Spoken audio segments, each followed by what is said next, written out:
Assalamu alaikum, this is Fatima Misbah. And I'm Tahir Dhindsa. In today's episode of Pakistan Next Week, we will be discussing the ongoing scenario in NAB and the cases extensively. Also, we will discuss 23rd March and the Indo-Pak relations. Also, we have a figure of the week for you, which we will discuss in the end.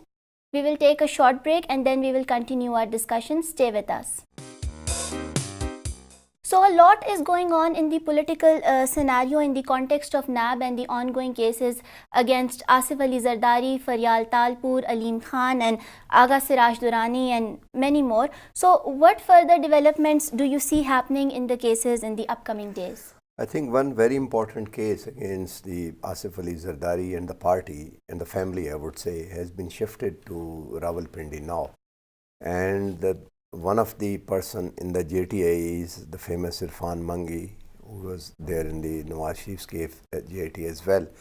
And they have objected that it's against the spirit of the 18th constitutional amendment. So they are playing up on, they're trying to get refuge in by playing up it politically.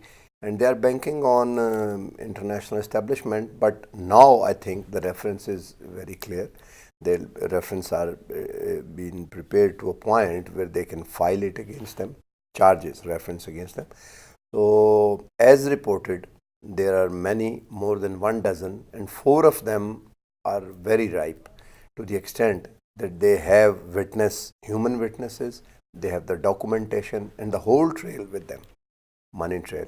And one of the reference, which is about the property in overseas country and overseas property, where Zardari, Asif Ali Zardari and Bilawal Bhutto Zardari is also co-accused in that reference. So that brings, that sucks in the whole family, Faryal Talpur, Zardari and the dynasty. So that is very important. And apart from the cases, I would like you to shed a little bit of light on the performance of NAB and the overall scenario of the NAB apart from the cases, because Brigadier Asad Munir has committed suicide today, and in his letter before suicide, in his letter to Chief Justice, he has written that in bold that the investigating officers are rude and they are incompetent and they are untrained. So do you think that NAB is failing? I mean there's an issue. NAB has a law which is very one-sided, and it's a very hard law. You can, at point, although it's a law, but at some time we see that there's a less prudence in that law as far as the justice is concerned. Their method is very crude, and they can detain a person for 90 days without leveling any charge. So how can you detain a person for 90 days? 3 months is a long time, and sometimes that is conviction for 3 months. So there is an issue with the human beings, the human resource personnel who are working in the NAB. They were absorbed in different eras.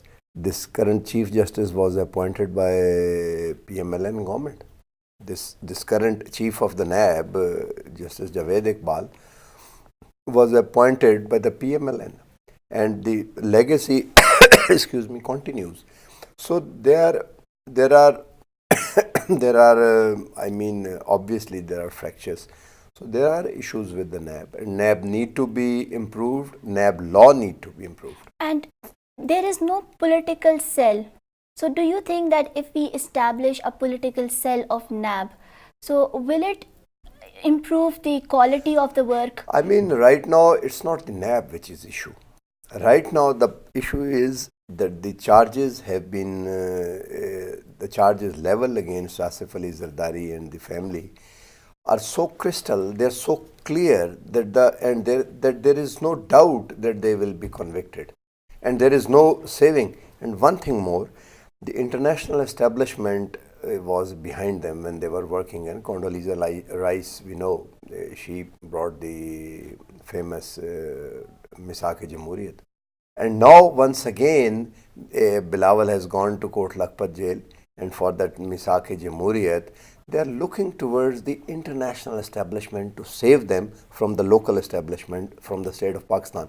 Second, they have been playing to their tune at the time when FATF is coming to Pakistan.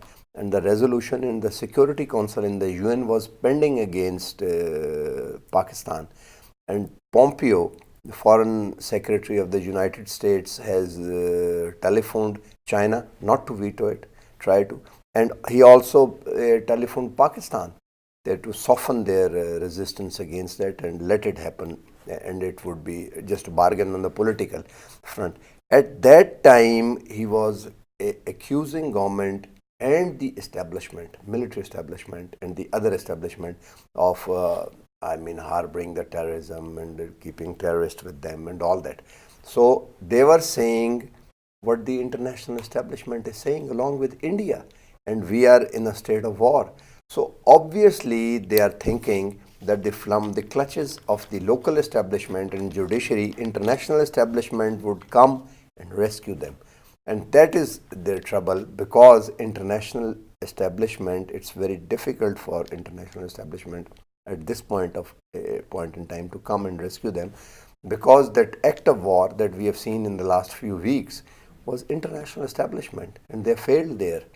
How can they come now to save? And third and the last thing, they were political asset of the West, but they have been rendered, they have become obsolete.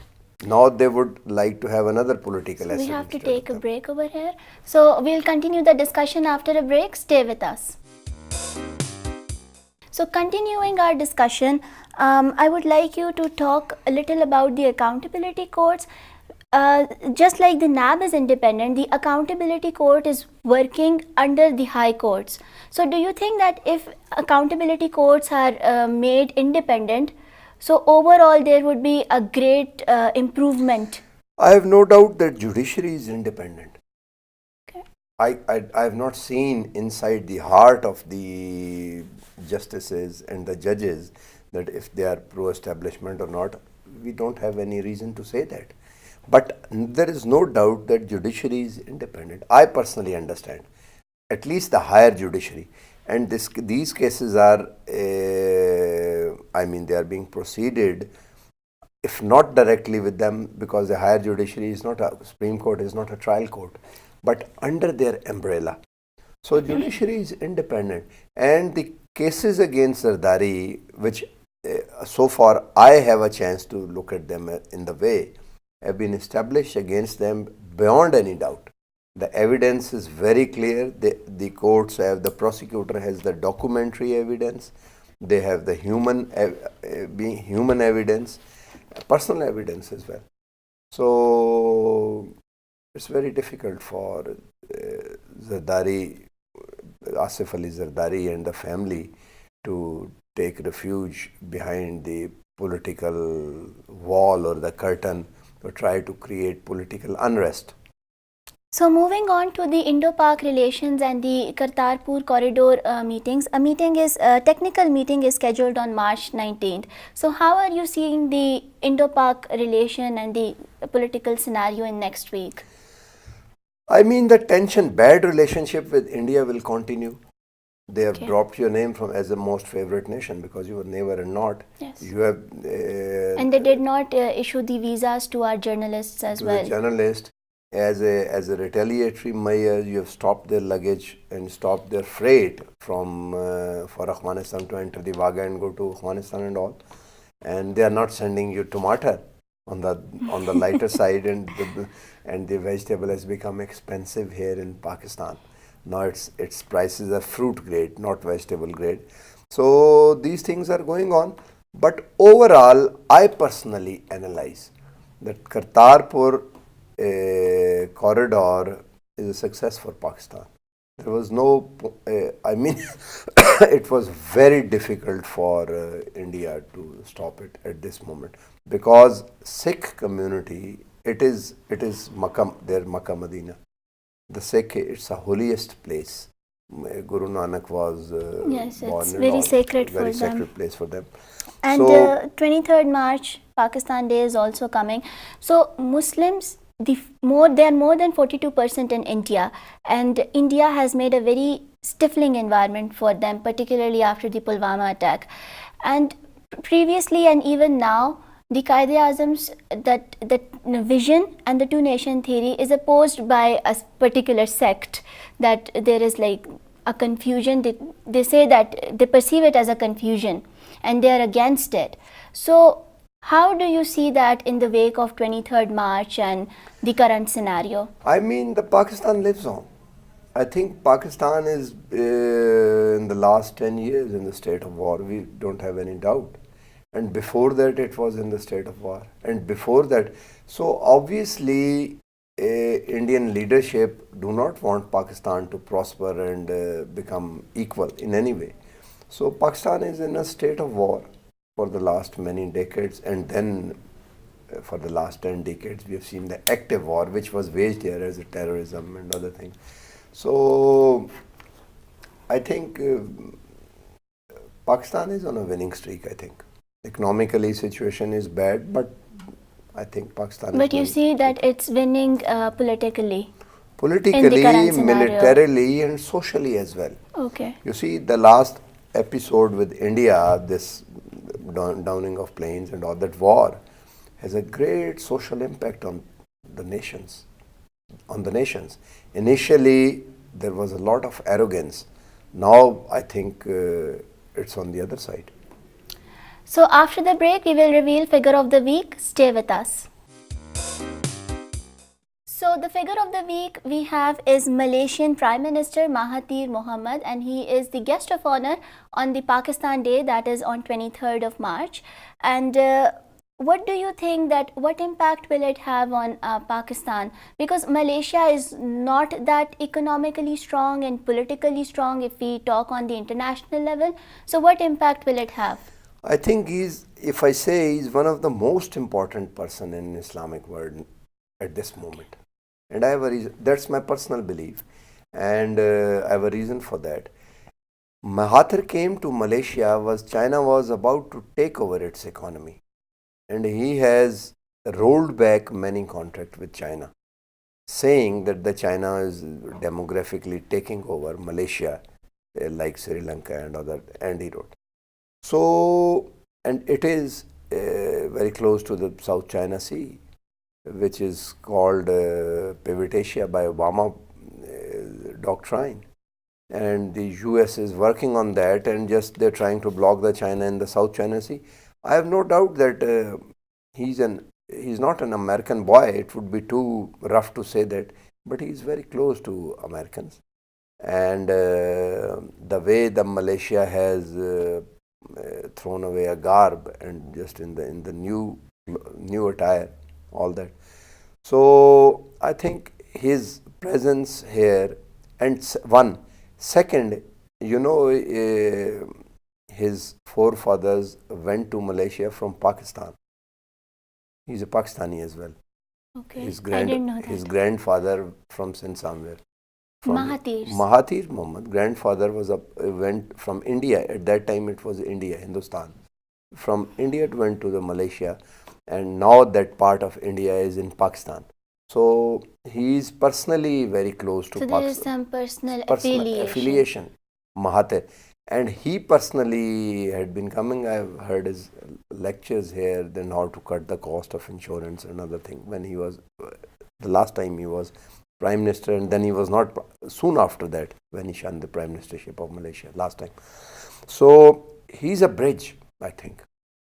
As now, we are in the camp, in Eurasian camp now, China, Russia and all. China has vetoed that and saved us from the wrath of the West.